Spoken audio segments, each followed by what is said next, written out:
Méditation du 7 juin. Dieu bénit la pureté de cœur. Heureux ceux qui ont le cœur pur, car ils verront Dieu. Matthieu 5, verset 8. Qui montera à la montagne de l'Éternel? Qui s'élèvera jusqu'à son lieu saint? Se demande le psalmiste inspiré par Dieu. Puis il répond, celui qui a les mains innocentes et le cœur pur. Somme 24, versets 3 et 4. Il semble donc que la pureté de cœur soit une condition pour entrer dans le royaume des cieux. Et Jésus nous le rappelle dans le sermon sur la montagne. Ceux qui ont le cœur pur verront Dieu. Voir Matthieu 5, verset 8. Nous, les croyants, devons développer la pureté du cœur. La vie chrétienne authentique ne doit pas se concentrer principalement sur une connaissance intellectuelle de la Bible, même si c'est important, ou sur un ensemble de croyances à suivre au pied de la lettre. Bien qu'avoir des croyances bibliques change notre manière de vivre en lui apportant de la cohérence, mais sur la recherche d'une expérience de transformation du cœur. Et cela n'est possible que grâce à une relation personnelle avec Dieu qui, par sa puissance, opère en nous un changement. Paul le comprenait ainsi en déclarant « Quelqu'un est en Christ, il est une nouvelle créature » 2 Corinthiens 5, verset 17. C'est ce que Dieu vise lorsqu'il nous parle de la nécessité d'avoir un cœur pur. La purification du cœur libère la foi chrétienne de la superficialité et des apparences. Dieu ne dit pas « heureux ceux qui se voient purs ou parlent bien », mais « heureux ceux qui ont le cœur pur ». Cela ne peut évidemment pas signifier une pureté dans le sens d'une absence permanente de péché, parce que le jour où nous n'aurons pas besoin de la grâce de Dieu dans ce monde ne viendra jamais. Cela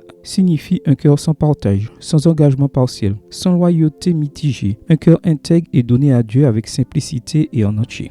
Le cœur pur est le signe d'une vie sans duplicité et qui ouvre chaque domaine de la vie à la souveraineté de Dieu. Cela signifie en éliminer tout ce qui lui déplaît, tout ce qui contamine l'être humain et retenir ce qui le remplit de tout ce qui est vrai, tout ce qui est honorable, tout ce qui est juste, tout ce qui est pur, tout ce qui est aimable, tout ce qui mérite l'approbation, ce qui est vertueux. Philippiens 4, verset 8. Le cœur pur est un signe d'humilité chez celui qui reconnaît son impureté et qui se donne au Seigneur parce qu'il a besoin d'être purifié et régénéré. C'est précisément ainsi qu'il parvient à être pur en Dieu. Ces personnes transforment leur entourage, vivent une expérience chrétienne selon la promesse qu'elles verront Dieu. Matthieu 5, verset 8. Voulez-vous voir Dieu? Amen. Bonne journée à vous et que le Seigneur vous bénisse.